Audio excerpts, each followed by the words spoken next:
नमस्कार, मी पंजाब डक. 13 जूनच्या नंतर काय होईल राज्यामध्ये? आता हे जे आजपर्यंत जे थांबलेला पाऊस आहे ते 13 जून पासून परत राज्यामध्ये पावसाला थोडी सुरुवात होणार आहे. 13 जून नंतर जे पाऊस पडेल, 13 ला पडेल, 14, 15, 16, 17, 18, 19 हे काय होईल, एक दिवस पडेल, पुन्हा दुसऱ्या दिवशी येणार नाही, तिसऱ्या दिवशी पडेल, चौथ्या दिवशी येणार नाही. म्हणजे 13 ला येईल तर 14 ला येणार नाही, 15 ला येईल तर 16 ला येणार नाही, 17 ला येईल तर 18 ला येणार नाही. असं करत करत काय होईल, या 18-19 तारखेपर्यंत हे पावसाचं वातावरण असंच राज्यभर विखुरलेलं स्वरूपाचं भाग बदलत पडत राहणार आहे. मग राज्यात मान्सूनचा पाऊस परत करीत दाखल होणार आणि शेतकऱ्याचे पेरण्या कधी होणार? तर राज्यातल्या सर्व शेतकऱ्याला सांगू इच्छितो की मी पहिल्यापासूनच म्हटलं होतं की यावर्षी 3 टप्प्यामध्ये पेरण्या होणार. एक टप्पा राहील 7 ते 14 जूनचा. तर 7 ते 14 मध्ये काही भागामध्ये इकडं केजच्या पलीकडे तिकडे काही भागामध्ये जिथं जास्त पाऊस पडला तिकडे पेरण्या सुरू झाल्या, त्यांचे फोन देखील आले.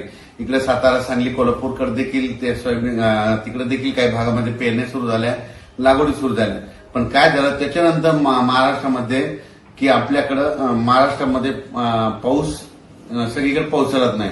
मग राज्यातल्या शेतकऱ्याला सांगितलं होतं की 3 टप्प्यामध्ये जे दुसरा टप्पा आहे तर जूनच्या शेवटच्या आठवड्यामध्ये 20 जून ते 30 जून मध्ये, म्हणजे 20 जून पासून ते 30 जूनच्या दरम्यान राज्यात एक पाऊस येणार आहे. पण तुम्हाला सांगतो ते मान्सूनचा पाऊस काय होतोय, दरवर्षी मुंबईकडून येतो पण यावेळेस काय होईल शॉर्टकट मार्गानं इकडून नागपूरकडून काही येईल, इकडून कर्नाटककडून येईल, असा कर्नाटक तेलंगणातून येईल आणि त्याच्यामध्ये मात्र 20 जून ते 30 जून मध्ये एक दुसरा पेरणीचा टप्पा होईल म्हणून हे लक्षात येतं.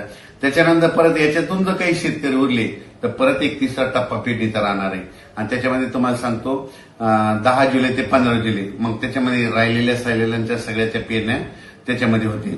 पण शेतकऱ्याला माझी विनंती की जमिनीमध्ये चांगली ओल असेल तरच पेरणीचा निर्णय घ्या, नसता पेरणी करू नका. कारण की 4 बोट 6 बोट ओलीव पेरणी केली तर ती आतापर्यंत फेल जाते, हे स्वतःचा देखील अनुभव आहे.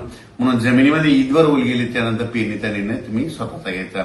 आणि राज्यामध्ये मात्र 20 जून पासून म्हणजे 20 पासून काय होईल, बऱ्याच भागामध्ये पावसाला सुरुवात होईल.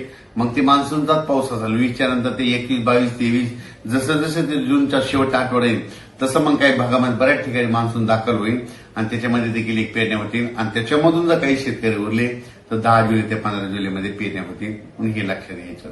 आता बऱ्याच जणांना वाटतं की 7 जून गेला आणि पाऊस नाही आला तर काही चिंता करू नका. तुम्ही तुमची कामं करून घ्या, तुम्ही तुमचे बियाणं व्यवस्थित राहू द्या. कारण की राज्यामध्ये काय होणार, 20 तारखेच्या नंतर 20 जूनच्या नंतर जसं 21 येईल तसं पावसाला सुरुवात होईल. 22ला बऱ्याच भागात कव्हर होईल. असं करत करत त्यावेळेस सगळ्या भागामध्ये 20 ते 30 मध्ये पाऊस जाईल आणि महाराष्ट्रातल्या सर्व शेतकऱ्यांच्या पेरण्या होतील. यावर्षी चांगला पाऊस पडणार आहे. मी पहिल्यापासून म्हणत होतो जूनमध्ये थोडा कमी राहील, जुलैमध्ये जास्त पडणार आहे, ऑगस्टला कमी राहील आणि सप्टेंबर ऑक्टोबरमध्ये मात्र परतीचा पाऊस मात्र धुमाकूळ घालणार आहे. म्हणून हे अंदाज सर्व शेतकऱ्यांनी लक्षात घ्यायचा.